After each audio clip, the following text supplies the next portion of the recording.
Assalamualaikum warahmatullahi wabarakatuh. Perkenalkan, nama saya Abdul Sabdan Istaga. Saya dari Fakultas Ilmu Pendidikan, jurusan Bimbingan Konseling. Di sini saya ingin menjelaskan atau menunjukkan beberapa atau tahapan-tahapan bagaimana itu apa itu teknik membaca cepat. Selanjutnya atau selanjutnya saya ingin menjelaskan apa itu teknik membaca cepat.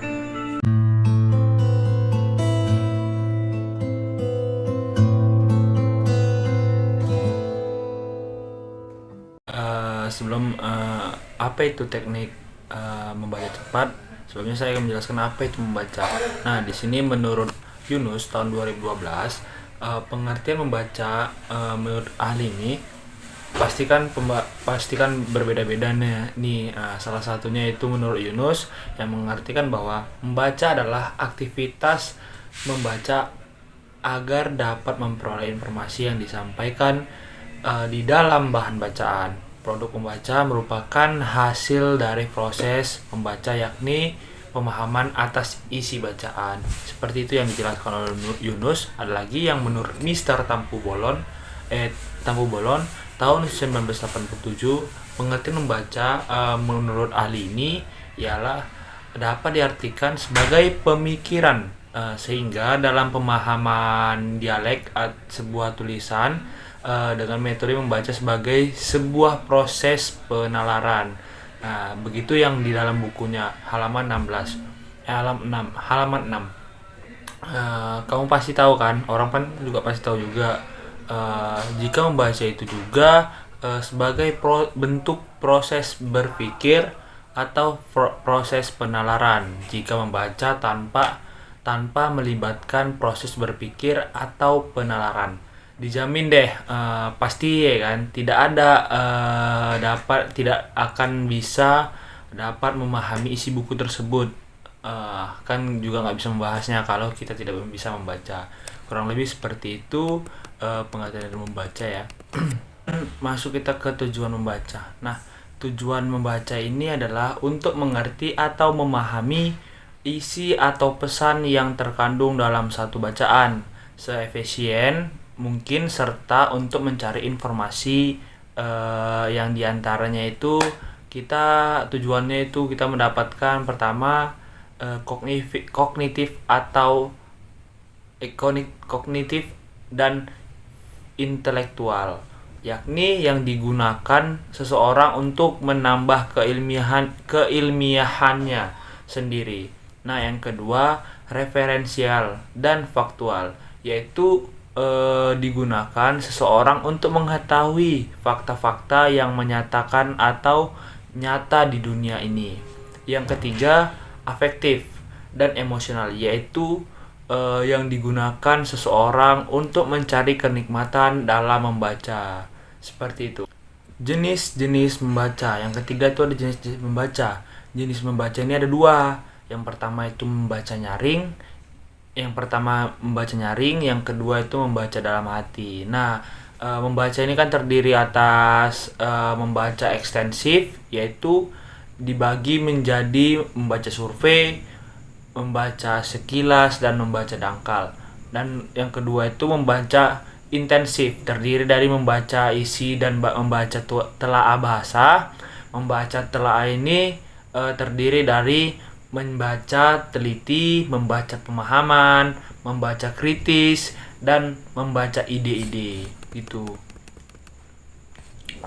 Membaca telaah ini adalah membaca bahasa dan membaca sastra. Membaca survei itu merupakan kegiatan membaca untuk mengetahui secara sekilas terhadap bahan bacaan yang akan dibacakan secara mendalam. Kegiatan membaca survei itu meliputi memeriksa judul, daftar isi, abstrak, memiliki kesimpulan atau memeriksa kesimpulan, memeriksa indeks dan appendix. Nah, yang membaca sekilas, dia membacanya dengan mengandalkan kecepatan, gerak mata, dengan tujuan mendapatkan informasi secara cepat. Membaca dangkal itu membaca dengan tujuan mendapatkan pemahaman yang dangkal, yang bersifat luaran, tidak mendalami atau tidak mendalam dari bacaan tersebut. Seperti itu. Nah, yang keempat itu tahapan membaca. Setelah mengetahui tujuan membaca, hal yang perlu diketahui selanjutnya ialah tahapan membaca. Tahapan membaca ini merupakan salah satu komponen yang penting dalam kegiatan membaca, karena dengan mengetahui tahapannya, maka pembaca akan dengan mudah mendapatkan apa yang diinginkan dari bacaannya tersebut. Nah, langkah-langkahnya itu atau kriteria dalam kegiatan baca itu ada 3, yaitu kegiatan pra membaca, kegiatan membaca, dan yang ketiga kegiatan pasca membaca. Kegiatan pra membaca itu apa? Kan pasti kan sudah tidak kan nggak tahu nih apa itu pra membaca, membaca, dan pasca membaca. Nah, yang pra membaca itu yaitu kegiatan-kegiatan yang dilakukan sebelum melakukan atau melaksanakan kegiatan membaca, seperti jembatan ya, untuk dapat memahami bacaan dan agar dapat melaksanakan kegiatan pasca membaca dengan cepat dan mudah. Nah, yang kedua itu apa tuh kegiatan membaca? Nah, yaitu kegiatan memahami teks yang dibaca. Kemudian yang pasca membaca, kegiatan yaitu kegiatan-kegiatan yang dilakukan setelah melaksanakan kegiatan membaca untuk mengecek atau menguji pemahaman terhadap bacaan yang telah dibaca. Seperti kita menyimpulkan atau bisa dibilang mengkritik, bahwa bahasanya gini, bacaannya atau tulisan buku ini seperti ini gitu. Dengan demikian, apabila telah mengetahui tahap-tahap membaca, maka tujuan membaca akan lebih mudah dicapai. Nah, seperti itu. Yang kelima ada metode membaca. Metode membaca ini ada banyak nih, ada 5. Pertama itu metode abjad, yaitu alfabet, metode eja atau spelling method, dan yang ketiga itu suku kata atau syllabic method. Yang keempat metode kata, yaitu whole word method. Yang kelima metode kalimat atau global, yaitu synthesis method. Yang keenam ada SAS, structural analytic synthetic, seperti itu. Mohon maaf tadi saya di awal bilang 5, ada 6, mohon maaf ya. Kemudian saya akan jelaskan satu persatu ya. Yang pertama itu metode abjad atau alfabet. Nah, kalian kan sudah pada tahu kan, semua kan sudah tahu apa itu alfabet kan, yaitu A B C D E F G seperti itu. Nah, pembelajaran membaca permulaannya dengan metode abjad kan, mengenal huruf lah ibaratkan gitu. Yaitu dimulai secara alfabetis kan.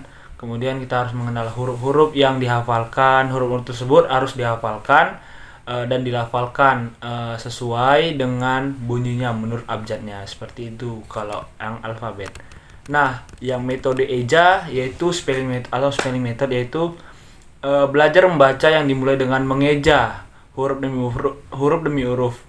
Dan pendekatan yang dipakai dalam metode eja yaitu pendekatan harfah, karena kan kita harus mengenalkan kan huruf alfabet ada 5 tuh. Kita harus mengenalkan huruf A dan B kayak gimana harus disambungkan. Jadi kita harus bisa mengejanya dengan menyambungkan huruf-huruf tersebut menjadi kata, seperti itu. Kemudian yang ketiga metode suku kata, yaitu atau syllabic method. Metode ini diawali dengan pengenalan suku kata seperti ba, bi, bu, bebo, seperti itu. Kemudian ca, ci, cu, ceco, dadi, du, dedo, dan seterusnya. Kemudian suku-suku kata tersebut dirangkaikan menjadi kata-kata yang bermakna, seperti itu. Yang keempat, metode kata atau word method, seperti itu.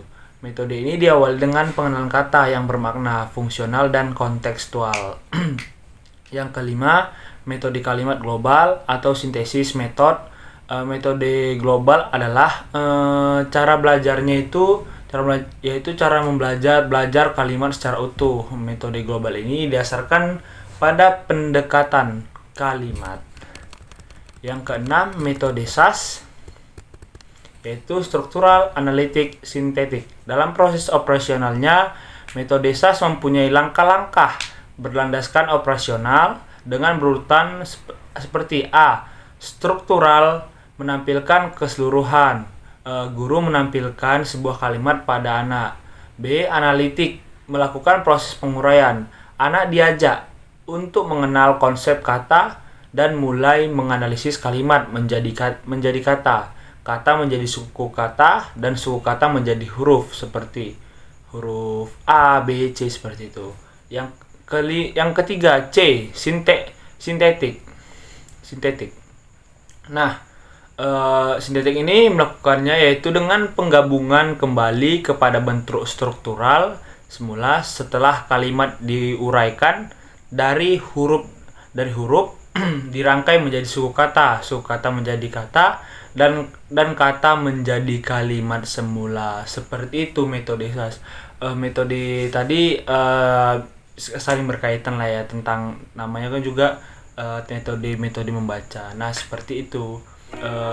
Saya ucapkan terima kasih yang kalau sudah nonton. Saya akhiri dengan wassalamualaikum warahmatullahi wabarakatuh. Bye.